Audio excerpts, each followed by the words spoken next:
شما فکر میکنید این باهوش باشه میتونه درس بخونه؟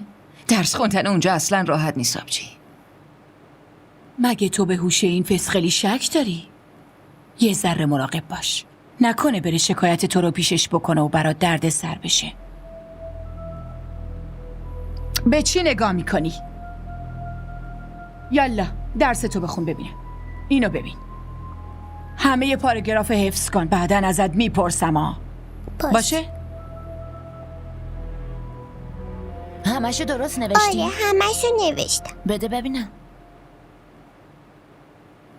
مامان این که همشو اشتباه نوشته. توی امتحان که این چیزا اصلا نمیاد. تو چرا داری مشقای اینو میبینی؟ یالا از اینجا برو. اما مامان این داره اشتباه مینویسه. حمزه، دارم بهت میگم از اینجا برو.